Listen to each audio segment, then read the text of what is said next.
everyone for joining one more time for Sravanam Saturdays, Srimad Bhagavatam, the systematic study of Srimad Bhagavatam. And today we are very fortunate that we have a very well versed speaker and the one who applies the Srimad Bhagavatam in her life every day with us, Her Grace Vrajabhakti Devi dasi ki Jai.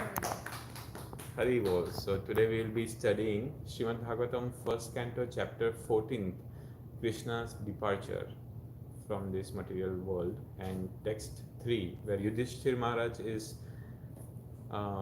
is seeing the bad omens that's happening before Krishna departs from this world. Hari Bol. Hare Krishna. Om Namo Bhagavate Vasudevaya. Om Namo Bhagavate Vasudevaya. Om Namo Bhagavate Vasudevaya.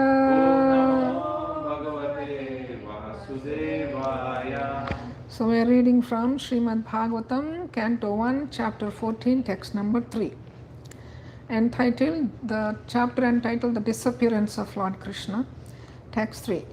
Kalasya jagatim raudram viparyastartu dharminaha Papiyasim nrinam vartam krodhalobharnitatmanam.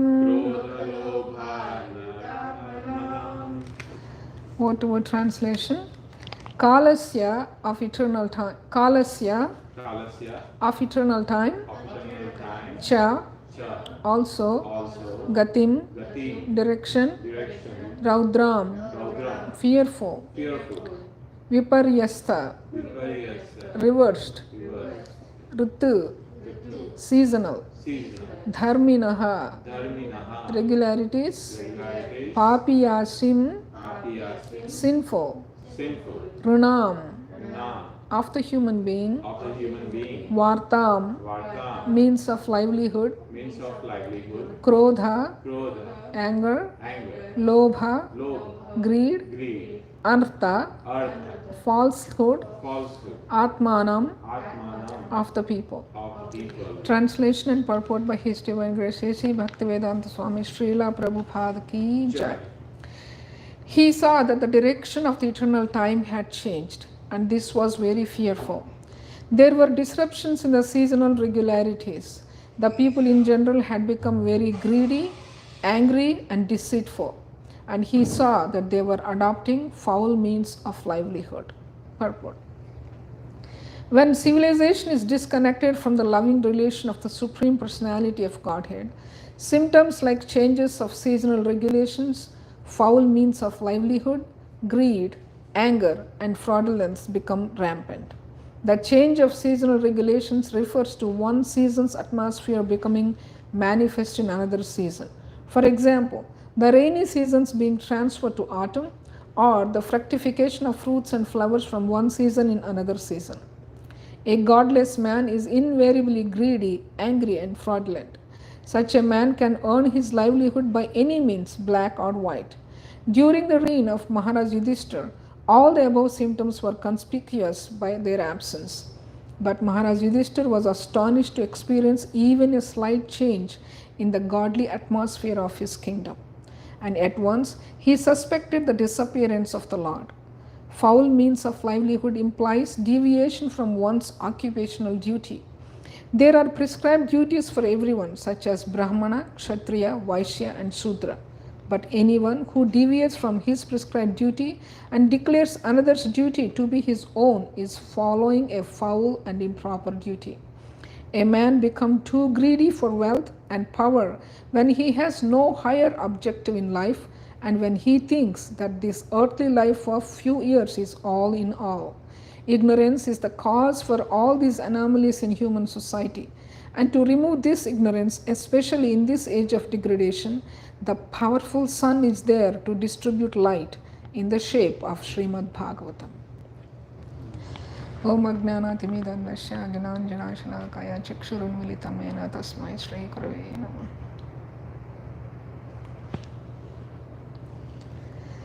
Hare Krishna.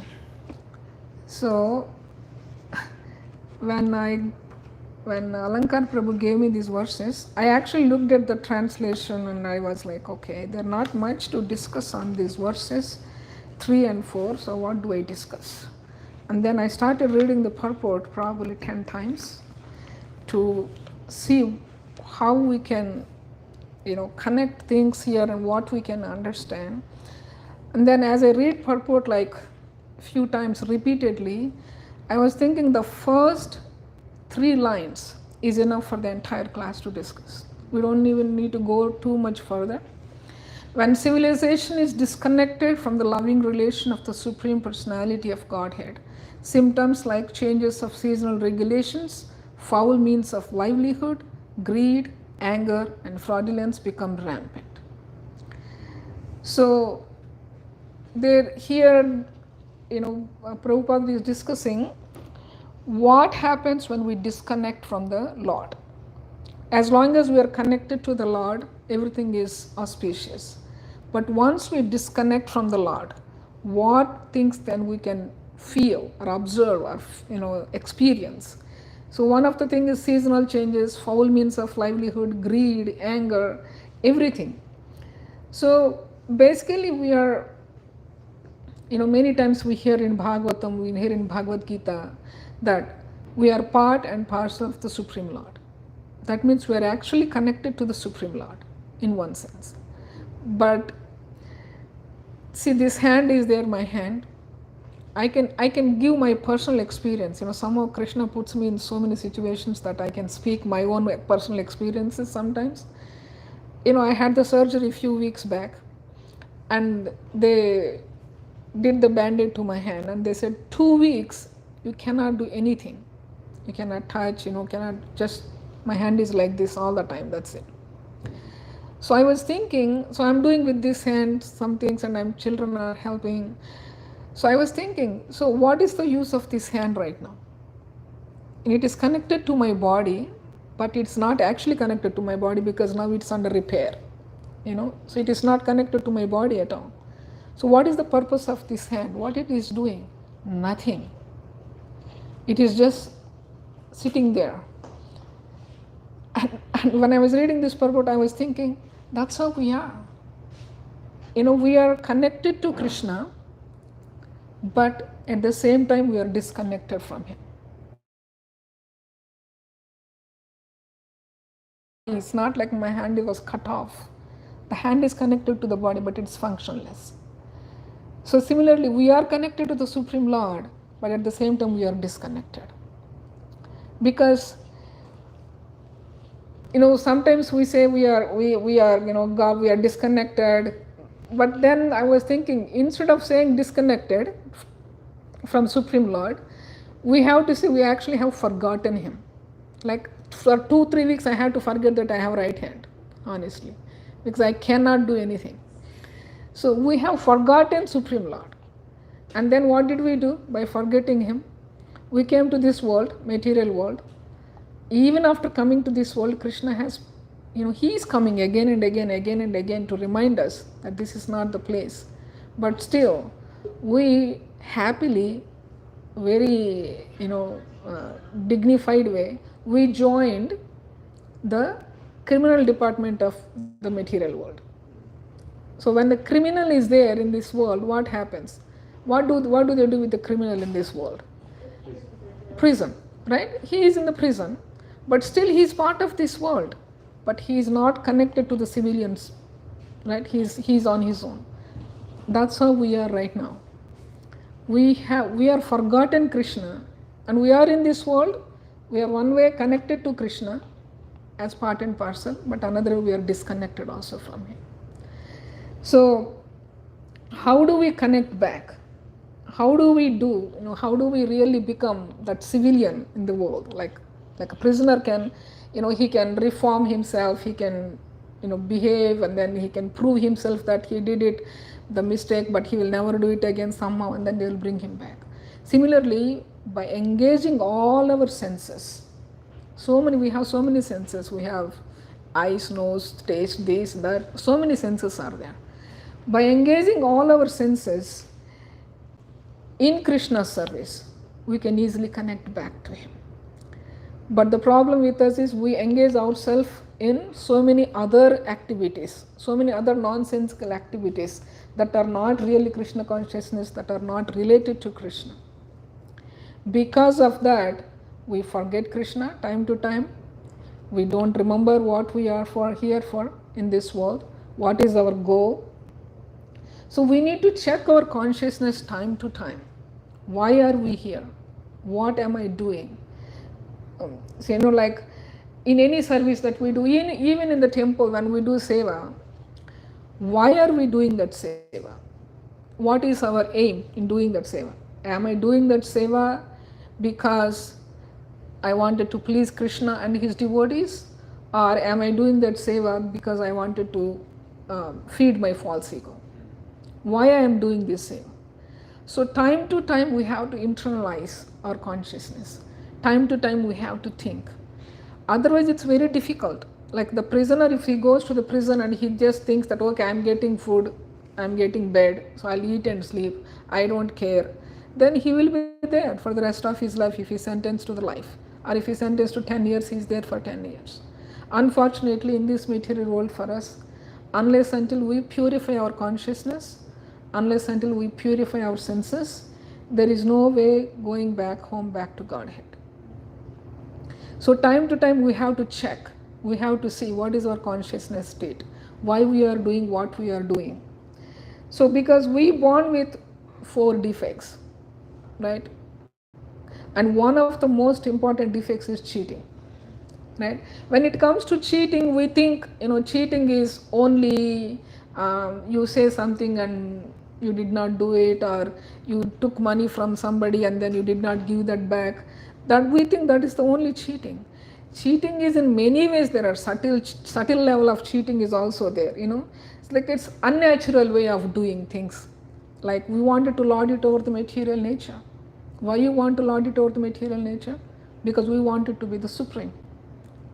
That is, we are actually cheating our soul, right? We are cheating ourselves, because that is not our original position. Our constitutional position is to be the servant of servant of servant of servant. But we are cheating ourselves, saying that I am the Lord. And that propensity is there in us. Because of that cheating, what is happening? The unnatural desire to lord it over material nature. Then because of that, what happens? What is the result of such desire? We are frustrated. There is no satisfaction because we could not lord it over the material nature. So one of the senses, all these 4 defects, how will they get purified? Only by engaging in the devotional service. And so I was listening to one of the lectures by His Holiness Radhana Swami Maharaj. He was saying we are all affected by 3 modes of material nature: goodness, passion and ignorance. Most of the time we are all in passion, passion to do something, especially when it comes to Krishna consciousness. People are ignorant of Krishna, that is there. But when we know, okay, Krishna is the Supreme Personality of Godhead, I am His servant, I have to do this, I have to do that. Then we comes to the level of passion. Even in the passion, there is a self-satisfied, there is self-centeredness. Like I wanted to do this because I wanted to get some name, fame, all these things. So Maharaj was saying, if we don't put any effort to raise beyond passion and go towards goodness, it's impossible to get connected to Krishna and take complete shelter. We can say, I'm taking shelter of Krishna. But to take complete shelter, we have to go at least to the mode of goodness. Otherwise, what happens? The passion, by default, by our behavior, by our passion of doing services, automatically we fall into ignorance one day, by default. So we have to put our endeavor to rise above passion into goodness, then where we can try to take shelter of Krishna. So, like as I said, cheating is one of the main propensities. That's one. What else is there? It says duplicity is another cheating, right? You say something, you do something, you behave something, and do something, like duplicity. Pretending to have values in life. Like I'm like, oh, I grew up with so many values in my life. I'm like this, I'm like this. Theoretically, we say things, but by behavior, where we are, what we are doing, Krishna is watching. So that is also one kind of cheating. Pretending to have values, morals, virtues, everything. But how to overcome? See, duplicity is basically what? It's kind of an hypocrisy. When it comes to greed, anger, all these things, it is all included because of our nature of that, hypocritic nature, duplicity nature. Greedy for what? Money, greedy for wealth, greedy for. I wish sometimes I'm greedy for Krishna than anything else. So when we are greedy for wealth, what happens? We wanted to get wealth somehow or the other, no matter what. Then we go to try to live foul means of livelihood. That's what is mentioned in the purport, cheating. So how to overcome this? How to overcome this passion? How to overcome this cheating propensity? How to overcome this thought process that I am the center, I wanted to lord it over the material nature? So first thing is we have to recognize that I may not be honest. Right? It's very important. That's what I'm saying. Internalizing doesn't mean that you go inside of you and then you say, oh, I did that mistake, I did this, but still and then you come outside and still you think we are great, right? But honestly, we have to recognize that I may not be honest. Honestly, we have to recognize I may have many faults and undesirable qualities in me, and I can't change on my own strength. That's a very, very important thing to recognize in Krishna consciousness life. We have to recognize that I cannot change myself on my own strength. But how do I change? I definitely need the mercy descending from Goloka through Guru Parampara. So I need that mercy, and to sincerely, honestly accept any mercy, the mercy available through scriptures, through Vaishnavas, the association of devotees, and then we have to strive ourselves to serve more faithfully. We have to try to serve Krishna with more faith. Faith is the basis for everything, right? So, and then mostly another most important thing is, like, how many of us can put our hand in our heart and say, I am very secure in this relationship. The relationships that I have, either can be mother, father, husband, wife, sister, anything. How many of us can say that this is my secure relationship in this world? No matter what, these people will protect me. No matter what, these people will be there for me, even if I do something wrong. How many people can say that? How many of us can say that? Even if we do something wrong, and if it causes any inconvenience to any of these relationships, they will ditch us. Take my word. Doesn't matter whether it is mother, father. Like, how many people are fighting for properties in India, Prabhuji? Here we don't listen. But how many people are fighting? Own mother, own mother and children, own brother and sister. So many people are fighting for so many things. So any relationships, there is no sense of security in any of these relationships. So we have to develop and cultivate a deep sense of security in our relationship with Krishna. When we develop that sense of security in Krishna, that's when we try to feel his shelter. That's when we learn to take shelter. When we take shelter of him, the more we take shelter of him, the more he will reveal himself. Right? And slowly, slowly that consciousness starts getting purified. But what is the most wonderful method given by Sri Chaitanya Mahaprabhu in this age to purify our consciousness? Harinam. Holy name. And when we do sadhana, it's very, very important when we do sadhana that we are really chanting in the humble mood.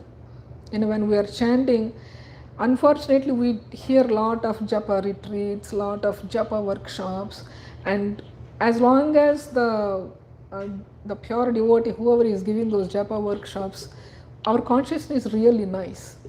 We are really fired up, and we do chanting nicely those 4 days, 3 days, 1 week, 2 weeks, and then we are back. Because we are not attempting, we are not trying to implement not even one single value that they are teaching in those workshops. We don't even try to remember the values, remember the tips, remember the tricks, whatever it is they give us to improve our japa. Chanting is the main thing. When we chant, all this greed, anger, frustration, all these things, slowly, one by one, they'll go away. Right? So it is like, we wanted to try ourselves so much in this world through so many facilities. See, say, just to let you know, like Krishna is very merciful. How merciful? I'll just give in one simple crude example. Say one boy goes to a girl, okay, and then he says, "Will you marry me, please?" And then the girl asks, "Why? Why I have to marry you?" And if the boy says, "Oh, because I tried everybody else, but everybody rejected me, so I am coming to you." Right? How does the girl feel? I tried everybody else in the world, everybody rejected me, so I am coming to you, so can you marry me? Do you think the girl say, "Yeah, I will marry you"? She will not say that. She says, "You idiot, so I am the last option for you. Am I the last option for you? So I am going to reject you." So she is not going to accept it. But what we are doing with our lives, just try to take this simple example and relate with our lives. We are trying every single thing in this world to be happy, either in the form of music, in the form of relationships, in the form of anything. We are trying to be happy through every single thing that is available in this world, and finally we are so frustrated, we know everything is failing, and then we are going and telling, "Oh Krishna, I love you, Krishna, you are the only one, I love you." That means what? We are also doing the same thing. We tried everything in the material world, and the final option is Krishna.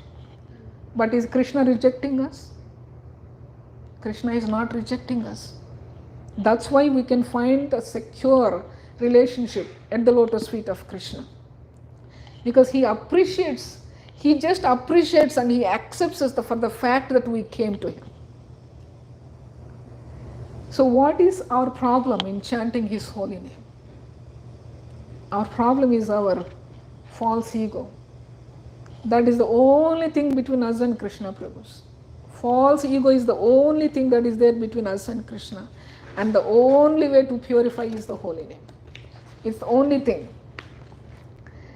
So when we could be able to connect with Krishna devotionally, we will be able to evolve spiritually. If we could not connect with Krishna with devotion, spiritual evolution is very, very difficult. When we come to temple, if our aim is to get some glorification for myself, if my aim is to get some attention from some devotees, my aim is to get some name, fame, Krishna gives all that.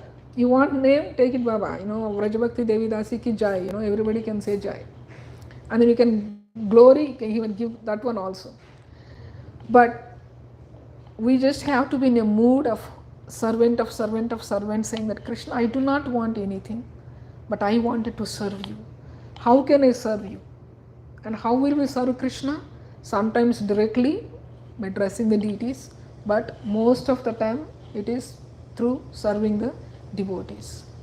So by serving the devotees, we could be able to develop that attitude. Even if we don't have, initially we may not like it, because we are here to lord it over the material nature.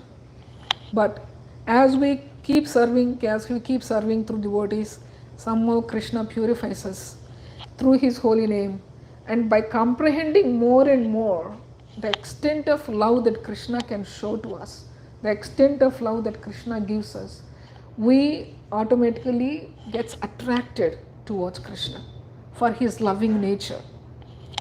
And comprehending that inspires us also to, basically by comprehending his acceptance, by comprehending his secure relationship, by comprehending his loving relationship, slowly we develop such love for Krishna that Krishna will be our preferred object of love, not anything else in the world. Right now we have so many preferred objects. prioritized.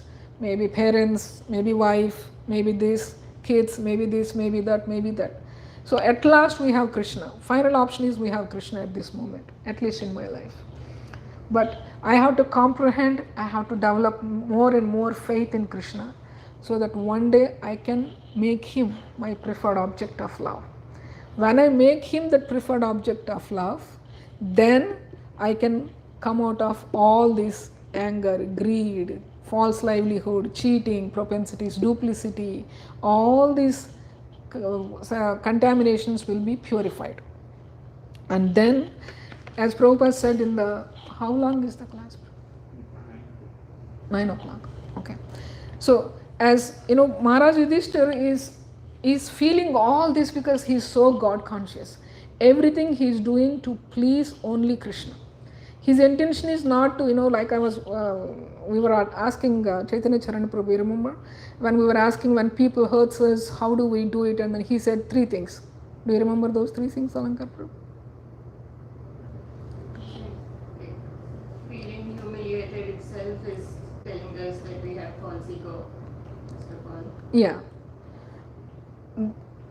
But when we say when people hurts us very deeply, sometimes it hurts. So what do we do? And he said, first we have to do three things we can do, and then at the same time we have to understand the next point. I'll tell you what is that. Yes, Parikshit. Isn't it like tolerate, mitigate, and also?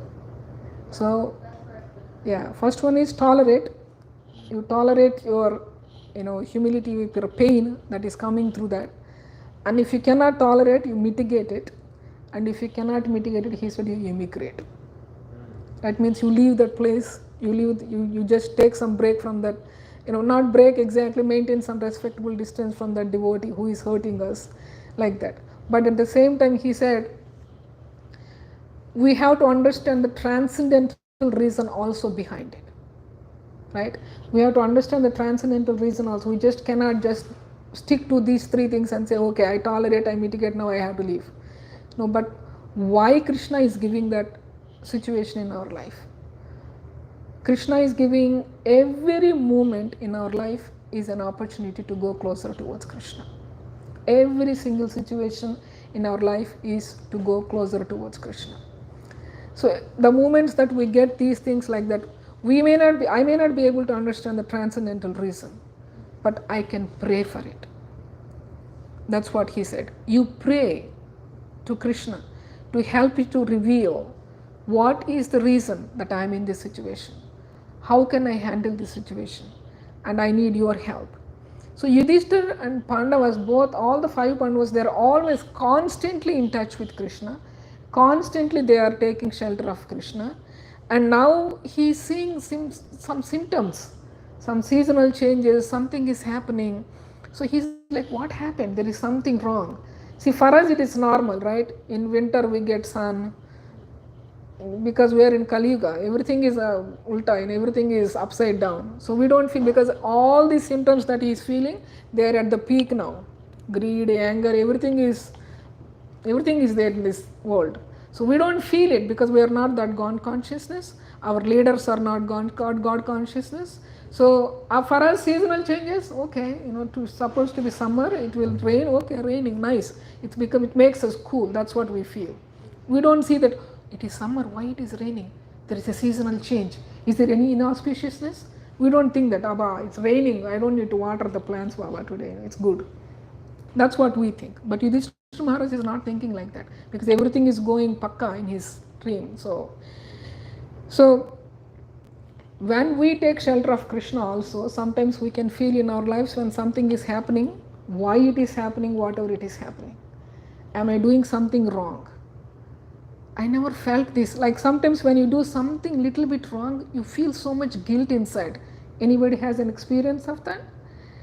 You don't intend to do it, but somehow by mistake, by providence, you enter into that, you did that mistake. You feel so guilty. We feel so guilty. Why I did that? Why I did that? Why I did that? So similarly, Maharaj Yudhishthira is feeling, why these inauspicious omens are coming? What is happening? What is happening? Because Krishna is disappearing from this world. Krishna's presence is not there. So they could feel it because they are pure devotees. That's what even Chaitanya Charan Prabhu also give the example of Pandavas when we asked that question in the Juhi Mataji's home, that even the Pandavas, they tolerated it, they mitigated it, and then finally when Krishna disappeared from this world, they know they cannot do anymore, they cannot do anything, so they immigrated. All the Pandavas left. So Prabhupada is saying in this purport, a man becomes too greedy for wealth and power when he has no higher objective in life and when he thinks that the earthly life of few years is all in all. It is so, Prabhupada says some sentences, it doesn't struck us. When I'm reading this purport, I'm like, so true. We think this life is all in all. That's it. There is nothing else. We strive to do anything to enjoy our life. I worked in IT world for almost 11 years in this country. Not in India, I worked some, but here 11 years.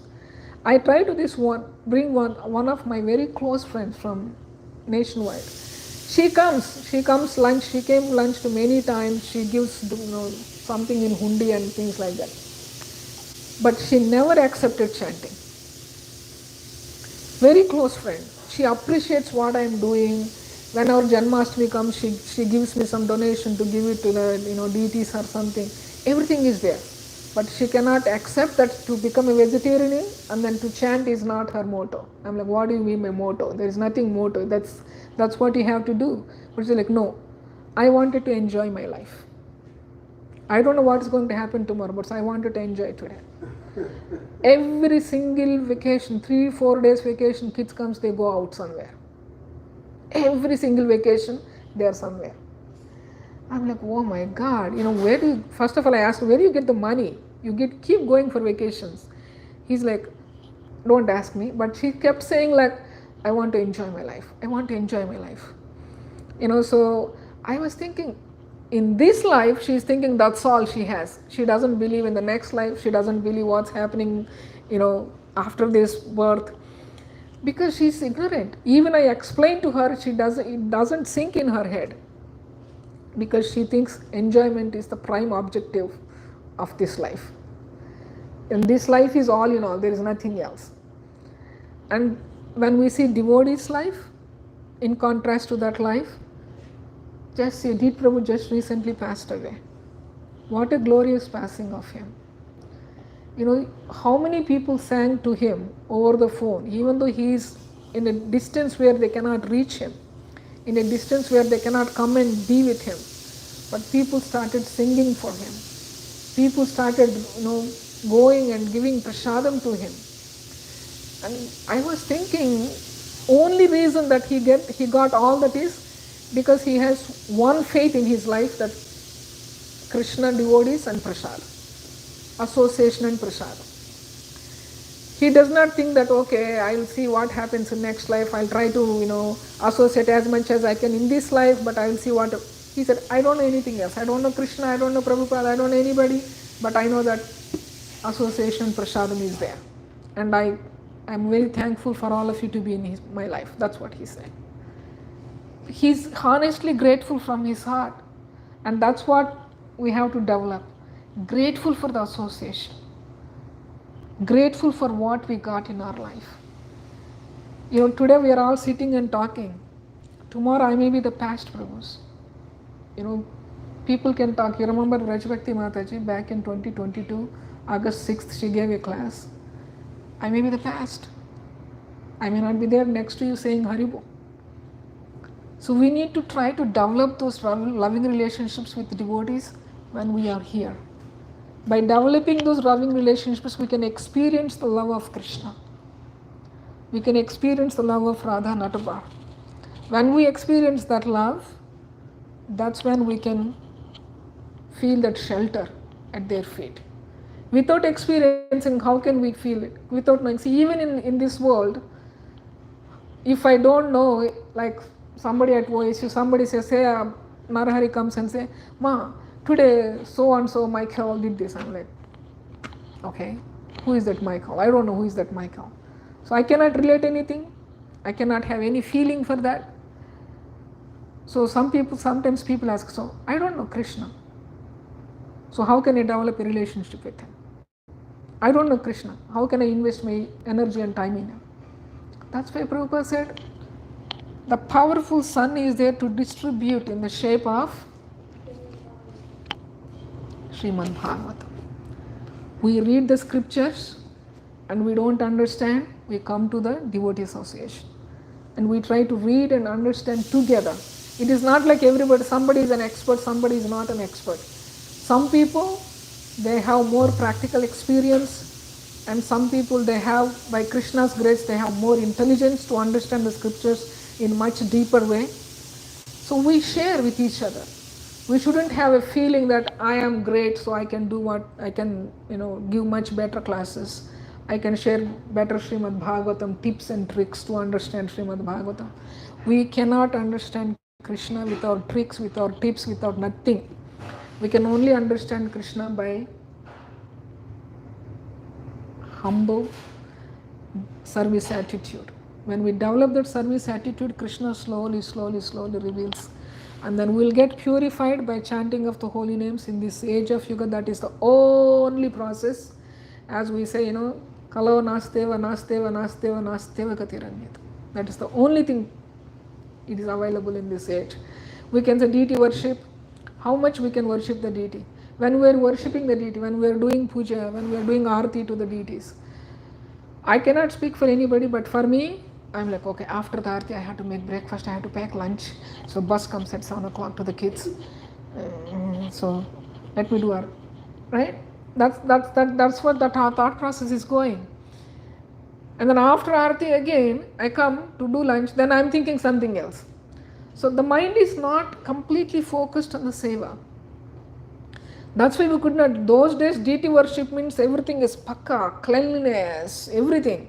These days we put pajamas at home and do deity worship, and then put nighties and do deity worship. And those days it's like pakka, you dress like this, you don't touch this, you don't touch that, take achaman every single time.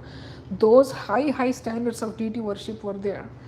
But we cannot do it. Krishna knows it, we are so dirty people in this Kali Yuga. So Krishna said, forget about deity worship. If you want to worship, but that is not the process to go home, back to Godhead. He said, however you are, whatever you are, you can chant the holy names. There is no difference. There is no distinction to say, okay, you cannot chant the holy name because you are only 6 years old. You cannot chant the holy names because you are born in a low class family. Nothing. So Krishna, they broke the storehouse of Krishna Prema, and they just distributed it very easily to everybody, so that we can chant those holy names. And we are fortunate enough in our ISKCON community that we have many senior devotees who are helping us to improve our japa, improving our sadhana, because sadhana is the basis for every single thing else. We can say, I will do just service and I don't do sadhana, it is not going to work. Everything has to go hand in hand to improve in our sadhana, in our service attitude, and also to develop love for Krishna. When we have that secure relationship in Krishna, we can get out of all this greed, anger, frustration, all these things, and then we can happily take shelter of Krishna. When we happily take shelter of Krishna, we feel the love of Krishna.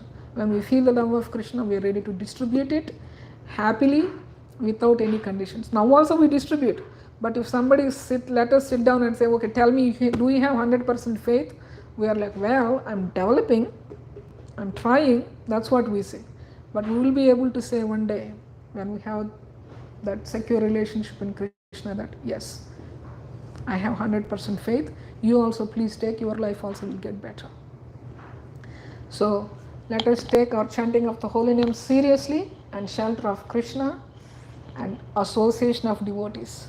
Please don't take association of devotees as granted, Prabhus. Please don't take it.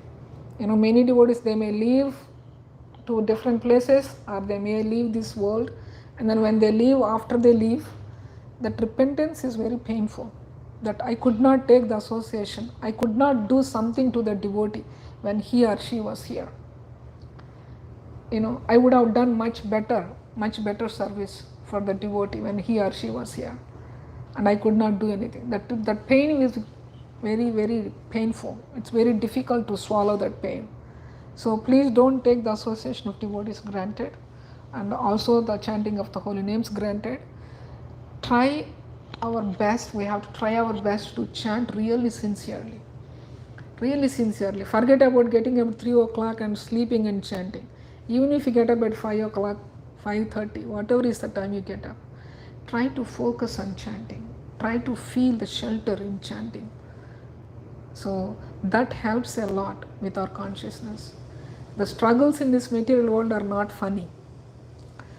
The struggles are so much that sometimes we don't want to do anything. We just wanted to give up everything, and we just wanted to leave everything and go to a secluded place and just be away from everybody. But that's not how we can get purified. That's not how we can take shelter of Krishna. So let us take the chanting of the holy names very seriously, devotees association so seriously, and reading of the scriptures very regularly. So that way we can develop the love for Krishna, and Krishna reveals according to how we approach him. So thank you. Hare Krishna. Should we also read, Yeah. let us read the next? Yeah. So we'll read text 4 now. Jihma prayam vyavahratam satya mishram cha sahridam pitrumatra sahrid bhatrir dhampati nam cha kalkanam. Translation. All ordinary transactions and dealings became polluted with cheating even between friends. And in familial affairs, there was always misunderstanding between fathers, mothers, and sons, between well-wishers and between brothers. Even between husband and wife, there was always strain and quarrel. A conditioned living being is endowed with 4 principles of malpractice, namely errors, insanity, inability, and cheating. These are signs of imperfection, and out of the 4, the propensity of cheat others is most prominent. And this cheating practice is there in the conditioned souls because the conditioned souls are primarily in the material world imbued with an unnatural desire to lord it over the material world.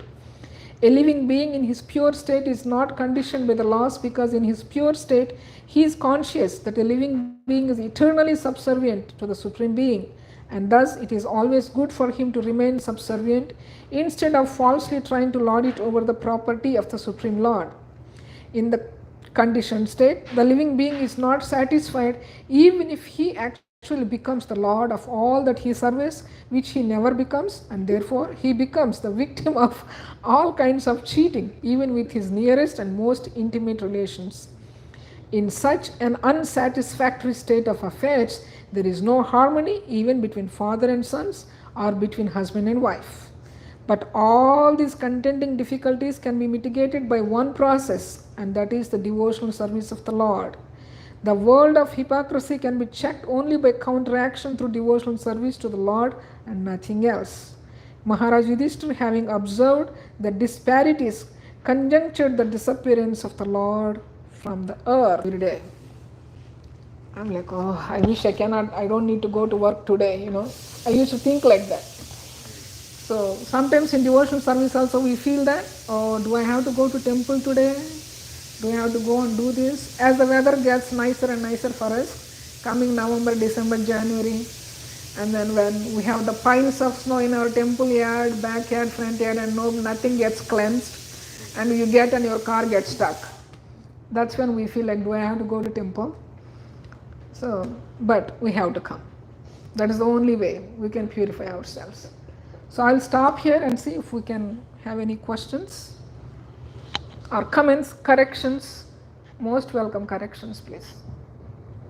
Thank you so much, Madam, for excellent presentation of these 2 verses. Couple of points that I was thinking. So, first thing you said about pretending to have values. We show that okay, we are all this and that, but internally we are just feeding our false ego, right? But I remember once His Holiness Radha Maharaj said, someone asked that how to be humble. I cannot I don't have that humility, and he says, pretend to be humble, and ultimately it will become your nature. So I was thinking that sometimes we also pretend that okay, I am serving Krishna. We are pretending that okay. So how do we understand Maharaj's understanding on that? Yeah. So that's one. Okay. So whatever Maharaj said is right. That's what I was saying right now also, right? We don't feel like to come to temple, but we come to temple. But after we come to temple, when we see devotees, we forget that, oh, I'm glad I came to temple. That's what we say. So what Guru Maharaj was saying, like pretending humble, pretending enthusiasm, we have to start like that. But that should not be our lifelong desire, lifelong goal, like, okay, as long as I pretend it's okay, Baba, I can get along with this. That pretension is the initial beginning to reach a goal of to be actually enthusiastic. So that pretension should not be the lifelong goal. Okay, as long as I pretend I can survive in this community, just let me go pretend. And one day what will Krishna do? What will Krishna do? You keep pretending, not even aspiring, not even putting any effort to become actually enthusiastic. What will Krishna do? Krishna is very nicely, he is a very big drama player. Right? So one day he will reveal actual our intention. Are we pretending? Are we really trying to do enthusiastically? He will reveal in front of a group of devotees where we get nice humiliation. Right? Then we think the whole process is wrong, devotees are wrong, Krishna is false, everything is wrong. So it's going to lead us to a wrong path. So initially, yes, now see Prabhu, children sometimes we say the shloka, say the shloka. No, I don't want to say it, I don't want to say it. And then we say, no, just say it, I'll say it along with you. And then they start saying it, and then they develop this taste of learning the shlokas. And the next, after 2-3 times, they will only say, Mommy, can I please say that? Can I please say that shloka? Then we have to ask, Alankar Prabhu, can he please say the shloka after the Bhagavatam class? Like that. So initially there is no interest. But we push little bit, then they develop that interest genuinely. So pretension is okay in the beginning. But that should not be the lifelong goal. That pretension should be, like we put the ladder, Prabhu, right? We put the ladder to reach onto the top. Say something went on the roof and they say, oh, Alankar Prabhu, that really needed for the stage, you need to get that light out of that roof. And then you go, you use the ladder to go, and then you say, no, my goal is only to come on the top. No, Baba, that is not the goal. You go on the top, bring that lamp down. That is the goal. So, no, I'll go on the top and I leave it like that. I'm not going to come down. So similarly, I'm going to pretend as much as enthusiastic I can, but I don't want to develop real enthusiasm. That's not going to work. Pretension is needed because we do not have it, we have to develop that. But the thing is, like some qualities in Krishna consciousness, when we ask for them, most of the time, 90% of the time, Krishna gives those qualities through a situation. He is not going to give just like that, like a mantra, Om, and then Alankar Prabhu, be enthusiastic. It's not going to work like that. He creates a situation like Janmashtami festival is coming. You want to be enthusiastic, Alankar, Vrajabhakti, Devi, dasi, go. These are 10 services that are there. How many can do? Just do it.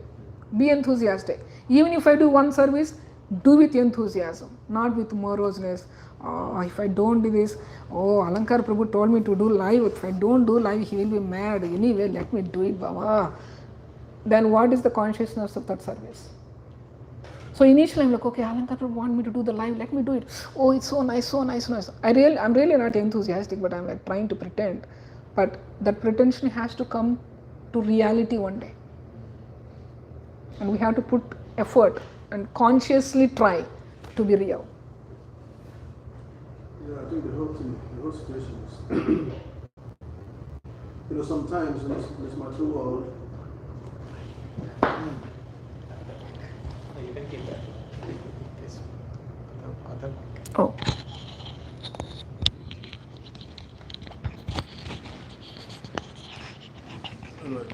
I just wanted to ask something. This material world, it becomes very difficult in the use of words. In most cases, we can't really understand things properly just by words, the words we use. So somehow or the other, we use different kinds of words to try to create some meaning, to different kinds of people. To somebody, pretension means a different thing. Yeah. It makes negative and all that. So Maharaj may say that, because it must have used other words to try to explain how we should really endeavor to be humble. And then the last word is, okay, pretend to be humble. In the real sense is that we should always endeavor to be humble. Endeavor, you know. So sometimes when you use that with pretense, people may misunderstand it, what it means. But it's endeavor. Just put an effort to be humble. It's difficult. Everything is difficult in this world. Nothing is so easy. The only thing that is very easy is to do negative things, to just allow yourself the way it is. But to want to move upward, want to climb ladder, you need to put effort. So it's just telling us, put endeavor, put effort to try to be humble. It's difficult, yes. You know, to be humble is difficult because in our natural state, it has become so difficult to be humble. But we should put effort on a part of devotional service. And then gradually, we can really become humble in the real sense of it. What I'm talking about. It's not just like we just have to pretend, you know. You may pretend, but when the real situation comes, then it will be exposed in that sense. Just like somebody you're doing something which is, you are just like the scripture explained that a materialist cannot really develop any good qualities. Even if there are good qualities found in a materialist, it is artificial. Because in the due course of time, because it has not taken shelter of Krishna, it will be exposed. The real qualities will come out in that sense. So a non-devotee cannot really develop any good qualities. Even if good qualities are found in such a non-devotee, it is not real. It is on the mental platform, mental level, of trying to figure out what is good and what is bad in terms of how to act nicely and how not to act nicely. These things are not the considerations. The actual consideration is trying to please Krishna. And then whatever it is, sometimes it may look so bad, it may look so arrogant, but that is the height of humility. Externally, it may look too arrogant to onlookers, whatever the person has done, but it may be born of intense desire to please Krishna. And then, but externally it looks arrogant, but that is the actual humility that is there. So a materialist cannot really exhibit any good quality because he's thinking in terms of what he feels to be this or what he feels to be that. But in the real sense, it's not what Krishna wants. It's not what pleases Krishna. So we'll come to that level of being really humble when we really understand and surrender to Krishna and then try to please Krishna with our heart. Then whatever one does at that time, there's actual expression of humility.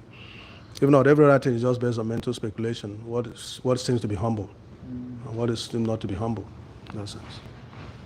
So, your question about that. Pretension is sometimes people take negative. So it's not pretension, it's an endeavor. That's what. Endeavor to be real. Thank you. You have any question?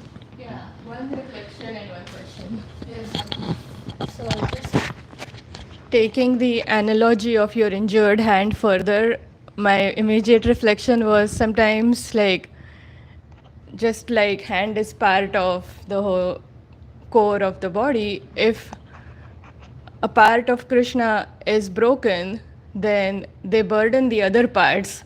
So your other hand had to work extra or do something that they don't usually do. So I was just thinking similarly, one broken part may burden or make the life difficult of other parts.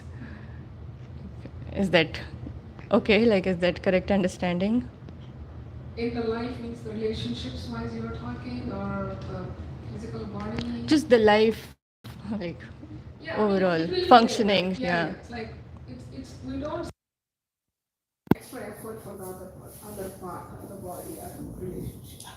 You know, like my right hand didn't work, so it's an extra effort for me to eat, like because I'm not Savisali to do things both hands. So it's very difficult for me to eat with left hand with the spoon and things like.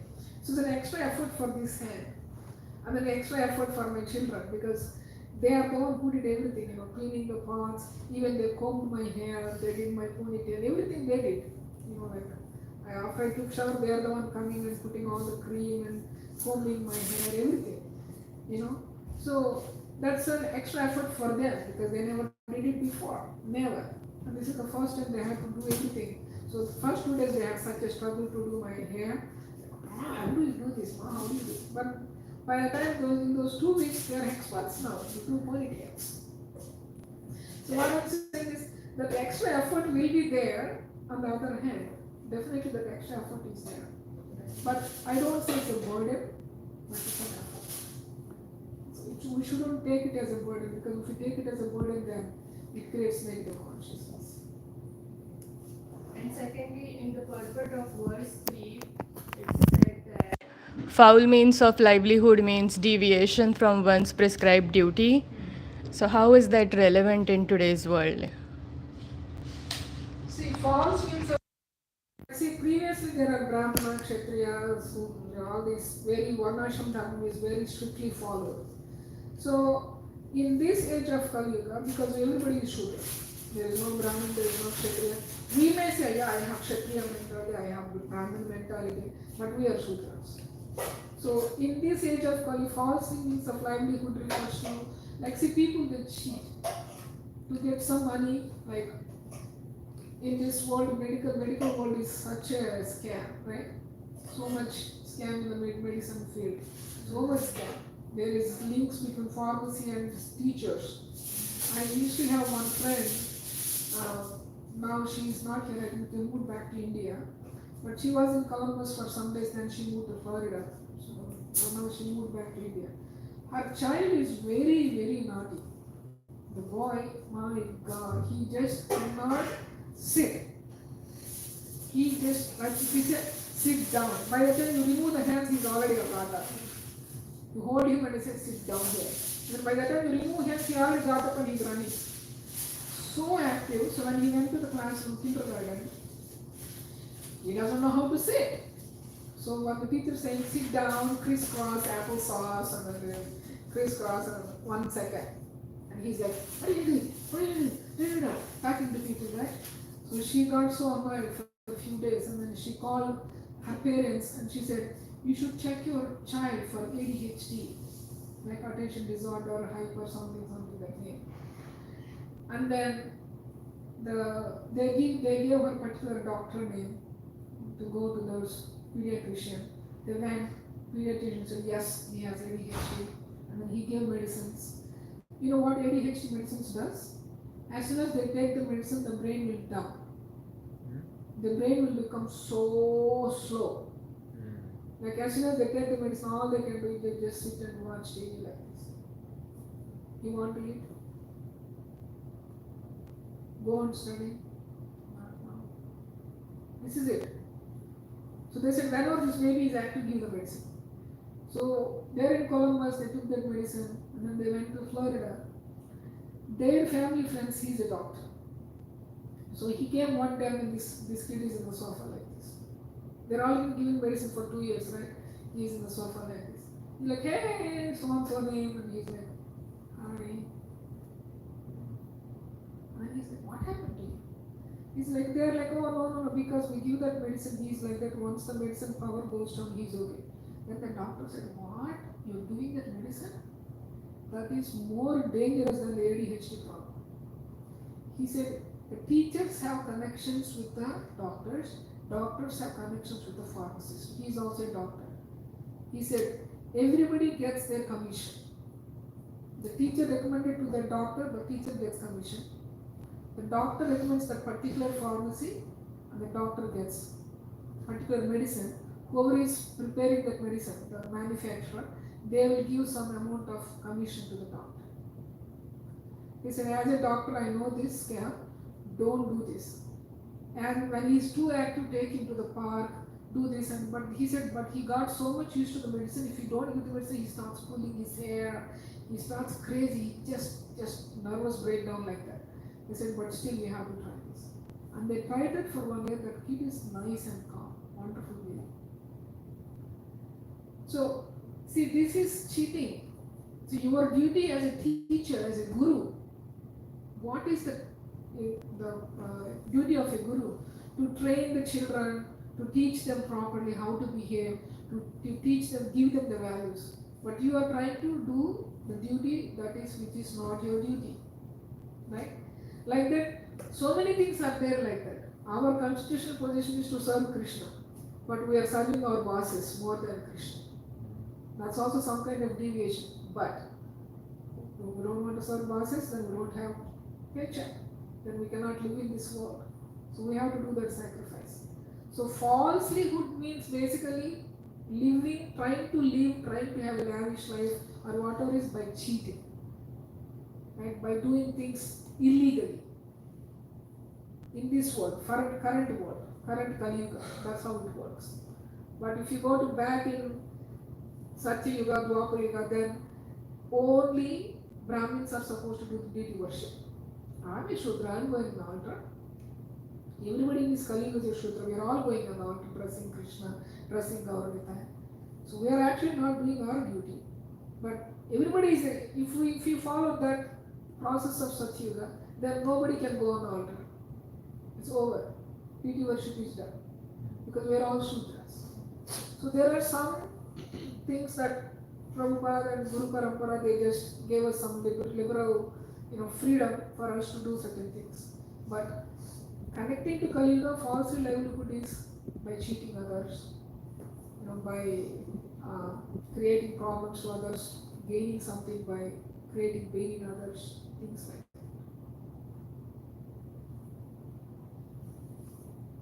Yeah, he just pulled up the line from the fourth purport that if actually one becomes the lord of all that he surveys, which he never becomes, and therefore he becomes the victim of all kinds of things. Yeah. But it's so sad, it's crazy, the society, how you're explaining about the chain between the teachers, the doctors, the pharmacy and stuff. It's actually a very wide known stuff, and how it's like, because, obviously because of the bad leadership and godlessness in the society. But at the same time, I was thinking that in this context, when Krishna is about to leave, but Yudhishthira Maharaj is still the king of the kingdom. Like, he is the ruler, he is the leader, and he is a pure devotee. And there are plenty of pure devotees. Then why these bad omens are coming? Is it because the bad omens are here to stay despite of the leaders being because they pure were in devotees? Dwapara Yuga, right? They were in Dwapara Yuga. And these omens are coming, indicating Yudhishthira that it's going to end. Kali Yuga is entering. Kali Yuga is going to become, and Kali Yuga is full of hypocrisy, bad, this, that, everything is going to be upside down. So it's an indication to Yudhishthira that this Dwapara Yuga is going to end and Kali Yuga is going to begin.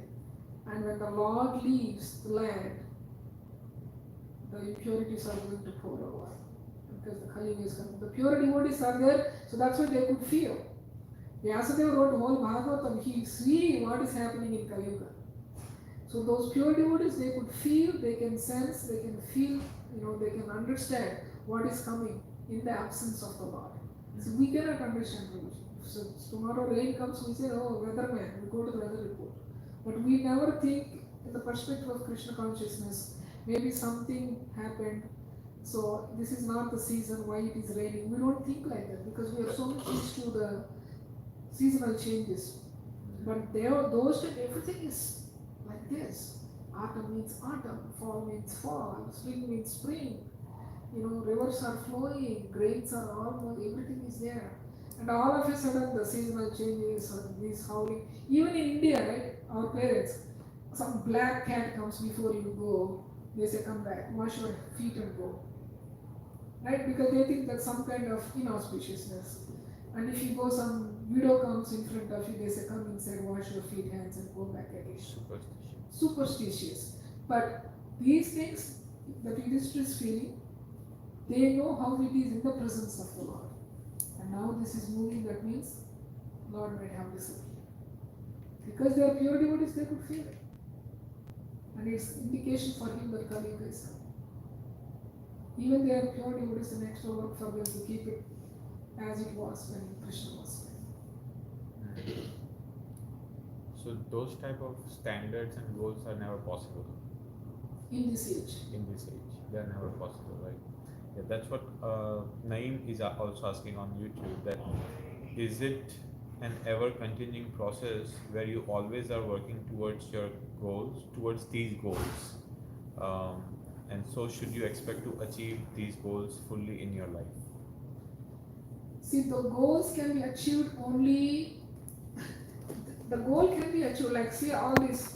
We have many devotees like Vrajabhakti and many pure devotees. Prabhupada was in this age also, right, Prabhu? Prabhupada also came in this age. So, how it was before, Yudhishthir was keeping the entire world in the same consciousness. Like entire praja, entire citizens are in the same consciousness. But Bharatvarsh, everybody is God conscious. Nobody goes and steals another's duty. Like if I'm a Kshatriya, my thing is to protect. If I'm a Brahmin, my duty worship. As a Brahmin, I don't go take the bow and arrow and say, I also want to fight. So everything was happening very nicely. So he kept everybody in the same consciousness. But in Kali Yuga, it's not going to be possible. So in Kali Yuga, we can achieve what we wanted to achieve. Like internalize, that's what I said, right? Internalize, purify our senses, purify our consciousness. And we can be as Krishna conscious as can be. You remember one Mataji, she gave the offering to Deed Prabhu, Karnamrita Mataji. You know her mom's name? Kunti. Her mom's name is Kunti Mataji. She was in New Vrindavan. She got cancer in her last life, in her last days of life. The cancer was same thing, like she paralyzed from down, like she cannot walk. So she was on wheelchair, right? My Maharaj was explaining, Guru Maharaj was explaining this story. So many devotees are going to see her to give her some positiveness in her life. Oh, don't worry about this, don't worry about that, like that. That's their intention of going to her. But everybody is coming out taking inspiration from her. Being on wheelchair in the home, whoever came devotees, she was cooking on the wheelchair for them to offer something to them. And she was chanting with them, she was reading books with them, everything. But at the final stages where she cannot do anything, almost I think few months before she left the body, Guru Maharaj went to see her. And she said, I cannot trade anything in the world for this position. And he could not understand, what do you mean? You are in so much pain. What do you mean? She said, every line I am reading in these Prabhupada's books, she is feeling Prabhupada in every single line. She said, the way Parikshit Maharaj was at the shore of Ganga listening to Sukadeva Goswami, I am feeling internally so much that I am sitting there and Prabhupada is speaking to me. How did she reach that consciousness? How did she achieve that consciousness? By doing this, by endeavoring, by chanting, by doing. And she did book distribution in that wheelchair, Prabhu. So she don't want to give up on services, she don't want to give up on chanting. So she achieved that pure consciousness by her endeavor. So those goals are achievable as an individual. But those goals are difficult to show and make a presentation to the world that, you know, this can happen. That's difficult. At least I am not on that stage where I can do a presentation to the world saying that, show it to the world that, okay, see, these 4 people became pure devotees because of me. I'm not there. So, but I am having that faith, I have that faith that as an individual, I have an opportunity to reach that goal.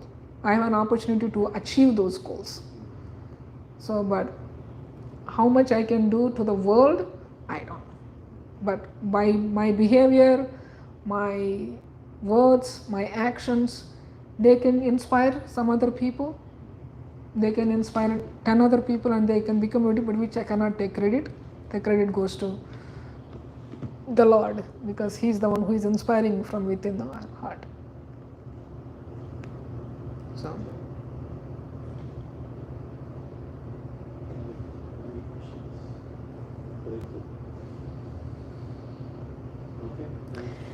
thank you so much. Bandraj Srimad Bhagavatam ki jai. Thank you so much, Alankar Prabhu, for this opportunity. Hare Krishna, Srila Prabhupada.